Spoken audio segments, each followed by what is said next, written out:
opinionated people, some pretty strong-willed people who can be quite colorful at times.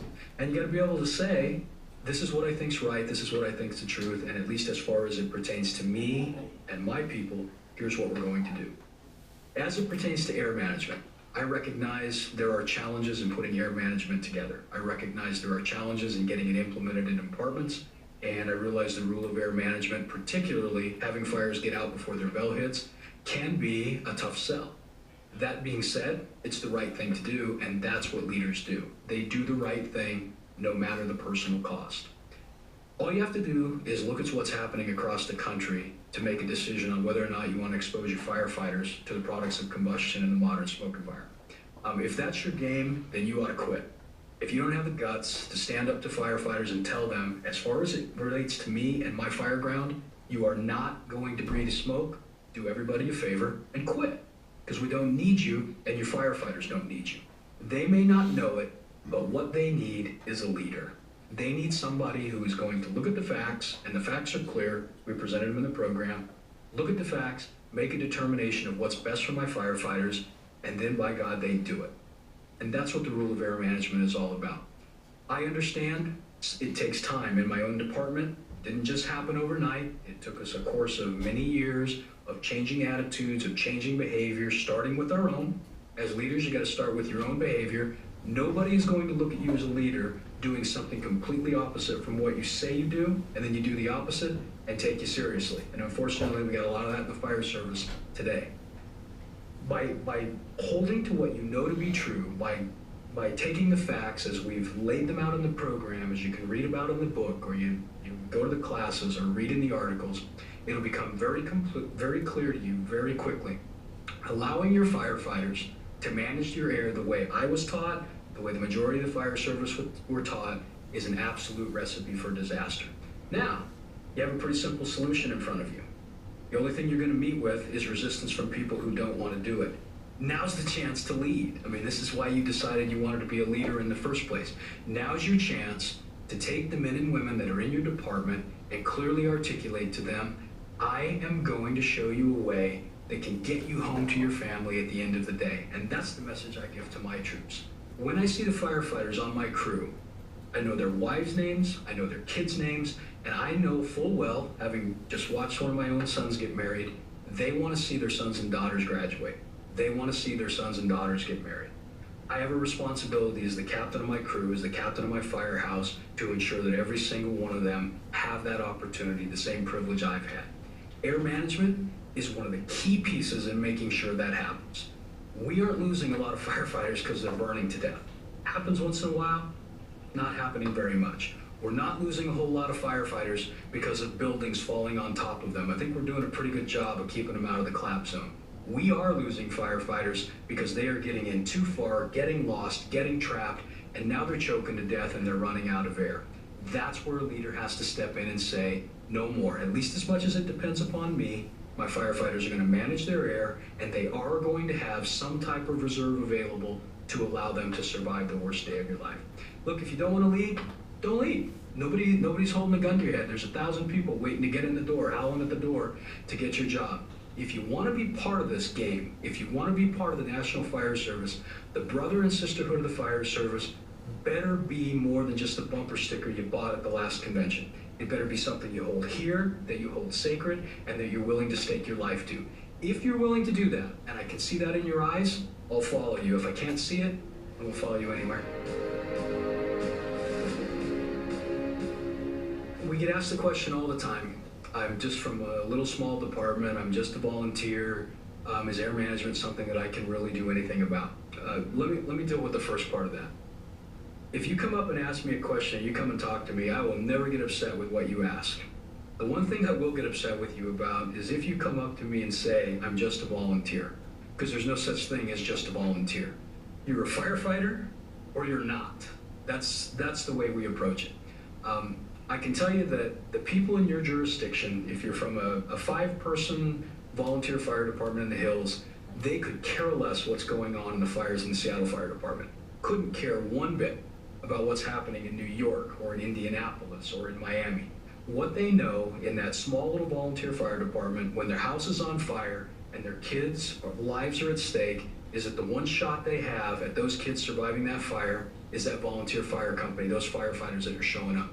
Your job is every bit as important, every bit as critical as anything that's going on anywhere in the nation. And realize you have to be better than us. You have to be better than the big city firefighters because you don't have the bodies, you don't have the equipment, you don't have all the people showing up.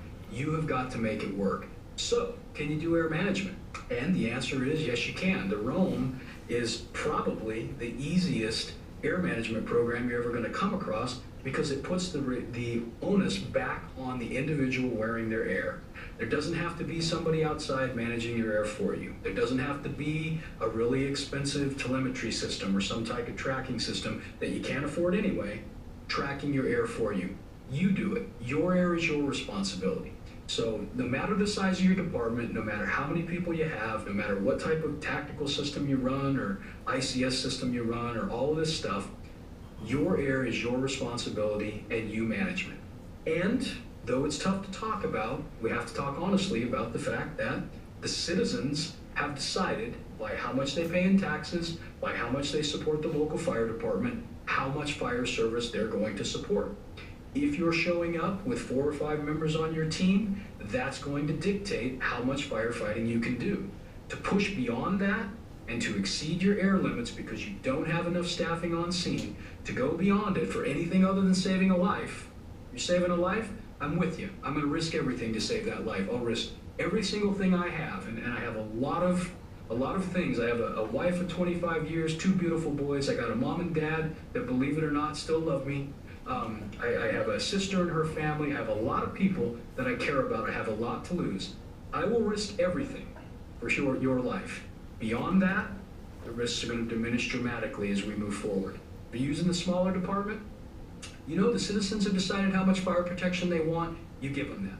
Don't push yourself any farther because what you're going to find when you extend yourself out, when it's now your turn to be taken care of and you're in the cancer ward because you exceeded your air and you breathed in the smoke and now you've got non-Hodgkin's lymphoma, now you've got a glioblastoma on your brainstem, now you've got lung cancer though you've never smoked in your life, I can guarantee you the citizens and the politicians are going to be nowhere to be found. The only people you're going to be able to rely on are the same people it's always been, your family and your firefighting family. Take care of each other. I tell you what, I really look up to him quite a bit. I think he hits the nail on the head very well about how he talks about how we can implement it and no matter what the department is.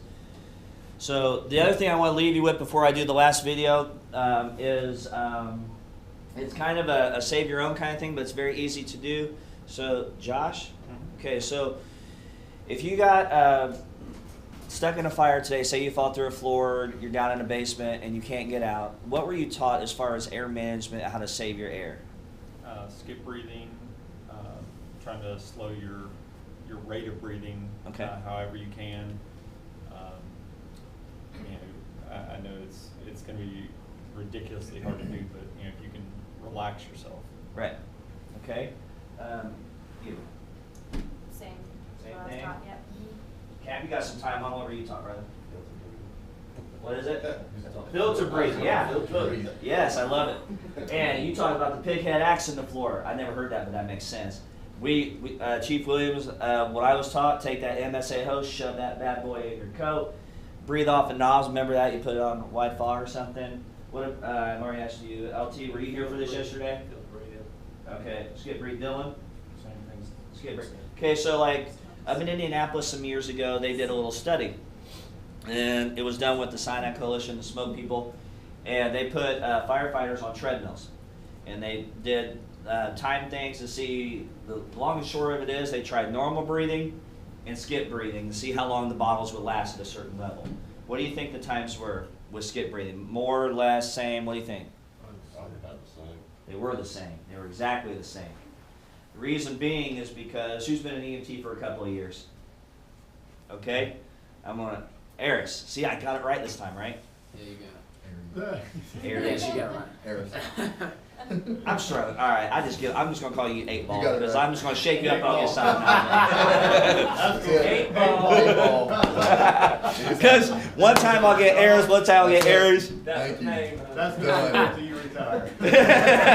8 Ball. 8 Ball. IW. That is Yeah. great. All right, love you, brother. Needs a helmet stick. That I got nothing now. I just kind of went where I was out. That's when you say thank you, McLovin. Yeah. Get it out of your system. We'll do that part after the camera's off, so you can get it out of your system and everything. But okay, so what I'm going to do is I'm going to show you a way that you can extend your bottle time, and you can do it as much as 25-30%. And some really smart people showed me. I'm going to pass it to y'all. So this costs you absolutely nothing for that RIT team to come get you, but it may extend your bottle time a little bit more. So here it is. So I'm going to do this, and I'm not above looking like an idiot because I just did. And I'm going to take a deep breath in, and I'm going to start walking. And when I need to take a breath again comfortably, I'm not going to try and extend it or anything. Comfortably, I'm going to stop. See, now I remember. Just say EMT when I'm done, okay? See, like I remember now. All right, so I'm going to show you how long it takes for me to take a normal breath where I need to take another one.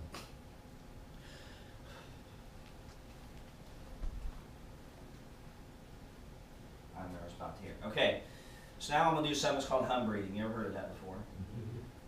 You guys heard of that before, hum breathing? Okay, if you haven't, it's okay. So what, instead of trying to skip breathe, because as an EMT, this is where I remember it, what's our body's normal response to breathe? Levels of what in our blood? CO2, right? So if you try and skip breathe, your cells are still burning acids and everything like that, and the body wants to maintain this normal level and blah, blah, blah, blah, blah. So if you try to trick yourself into taking one less breath, when you finally take another breath, what's your brain going to do? Take a big breath. It's going to take a bigger one to equalize everything. So that's why those times were pretty much equal. So as I go to do this, I'll do hum breathing to show you the difference, at least for me, how much longer just one breath of air I can get.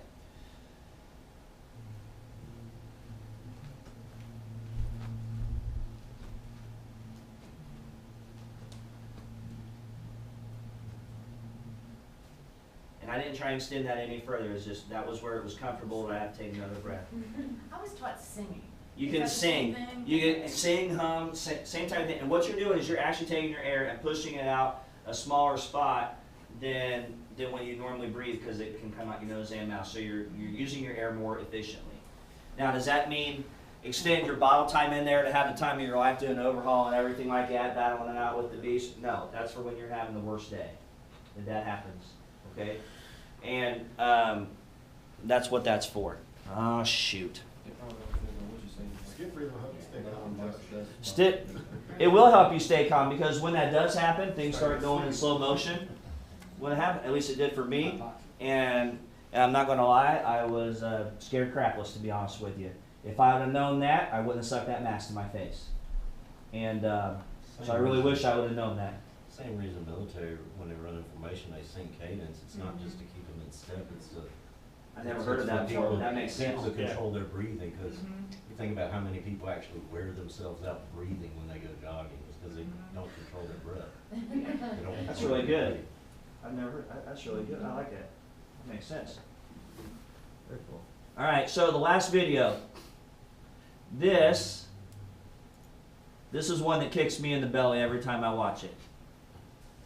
But like I said, I'm going to let it play all the way through so that we see all those names that are there. And this was done in Boston.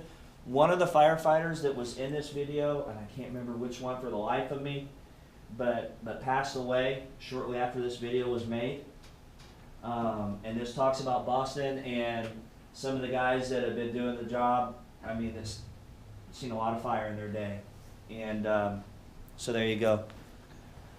So this is about their family. And here we go. If there's a situation takes place, the Boston firefighters are the first to get there, and we do our job, and we do it well. Somebody's trapped in Oh, that did you building flip it over there? with all that smoke and fire over there, you know. We're trained to save lives, trained to get the people out. I feel it is a calling. But cancer is taking the job I love away from me. I'm good.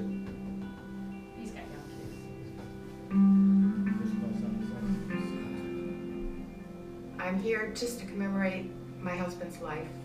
My husband Dick was a firefighter in Boston for 36 years. My husband's name was Tommy Bell. He was a member of Ladder 17 for many, many years. Unfortunately, he died of cancer April 15th, 2014. Here specifically for Willie Brown. We worked together for more than a couple of decades, and I miss him. He's buried only a few plots down from my parents. To all the brothers who passed away, in the line of duty because of cancer. We are one big family, but we out there doing our job, and this is what comes with it. It's killing our members. Simple as that. It's the one thing that is going to kill firefighters more than a building collapse, more than getting trapped. It's cancer. Well, chronic exposure to heat, smoke, and toxins is what's causing cancer in firefighters. Flame retardants are designed to prevent fire spread, but unfortunately what we found when they combust, they give off these dangerous carcinogens. At a fire, there could be nice, clear air, but all those chemicals that things are made out of, we're sucking that in. But you don't think about that. I have kidney cancer. It's grade 4, stage 4, which is the worst scenario. And then recently I found out it metastasized into my lungs, both lungs. It's incurable. The first thing that went through my head when the doctor said I had cancer was that I'm gonna die. And the question I asked him was, when? When I had to go to the hospital along with the commissioner, and I saw my friend, our friend, Billy Tobin, he said he was scared to leave his family, his wife. I grabbed his hand and squeezed it, and I says, Billy, it's time for us to take care of your family. We crashed through walls, we walked through fire. But when you see a brother or sister firefighter in the deathbed, I cried that night. And I'm not ashamed to say that. I know everybody on this wall. I know everyone whose pictures hung behind me, and it's devastating. We've buried way too many of our friends. It's unacceptable that Boston firefighters have 2.5 times the rate of cancer than other Boston residents. It's unacceptable that Boston firefighters come down with a cancer every 3 weeks. It's unacceptable that 20 Boston firefighters every year develop cancer. I have brain cancer, and I also have stage 4 lung cancer.